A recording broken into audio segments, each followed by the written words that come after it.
Shalom, selamat pagi kekasih Tuhan. Kembali dalam renungan Light of Revival, renungan yang akan menuntun kita di sepanjang hari ini. Mari kita membuka firman Tuhan yang terambil dari Esra pasal yang pertama, ayat yang pertama sampai ayatnya yang keempat. Beginilah bunyi firman Tuhan. Pada tahun pertama zaman Kores, raja negeri Persia, Tuhan menggerakkan hati Kores, raja Persia itu, untuk menggenapkan firman yang diucapkan oleh Yeremia, sehingga disiarkan ke seluruh kerajaan Kores secara lisan dan tulisan pengumuman ini.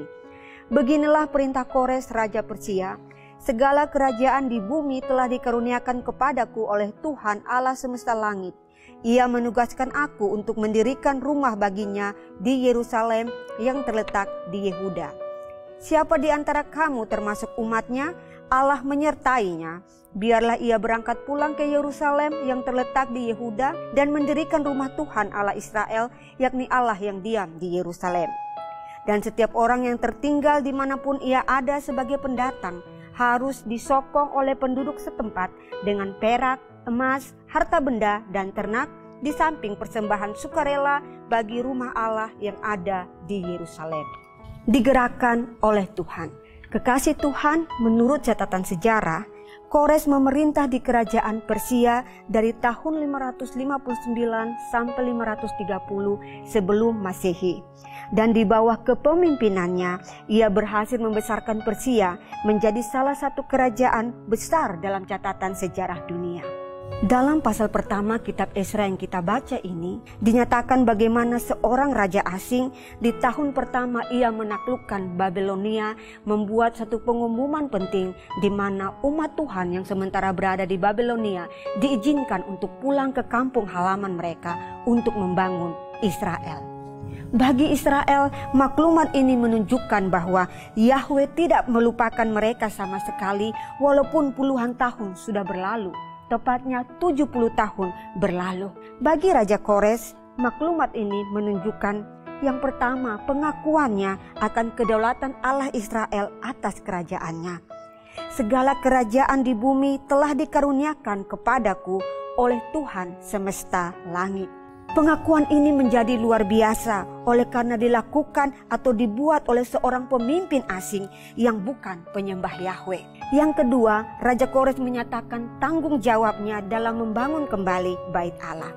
Maklumat yang disampaikannya bagi orang Israel dalam pembuangan ini bukan hanya memberikan mereka izin untuk kembali membangun reruntuhan Israel, tetapi juga dia ikut bertanggung jawab dalam membangun kembali bait Allah yang telah diruntuhkan oleh Raja Babel. Bagaimana Raja Kores mampu membuat pengakuan yang luar biasa dan mau bertanggung jawab atas pembangunan kembali bait Allah? Ayat yang pertama dalam bacaan kita menjelaskan bahwa ia digerakkan oleh Tuhan.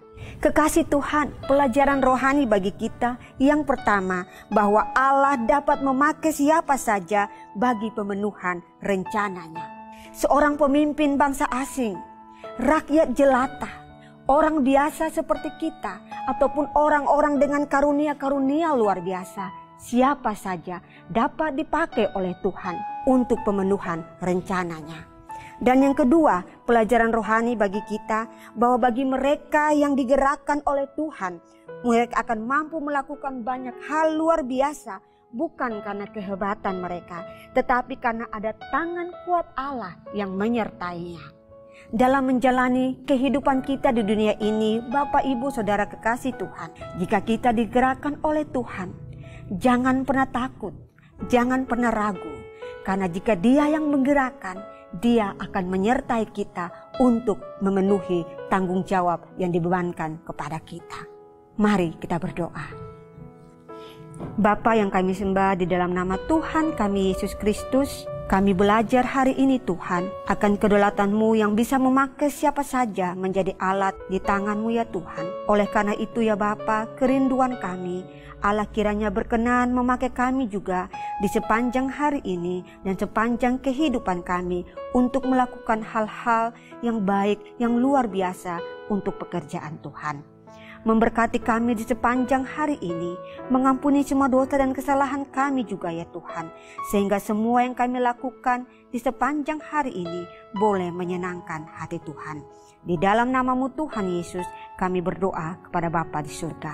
Amin. Kekasih Tuhan, selamat menjalani hari ini dan mari jadikan firman Tuhan sebagai pelita dan terang di dalam kehidupan kita. Amin.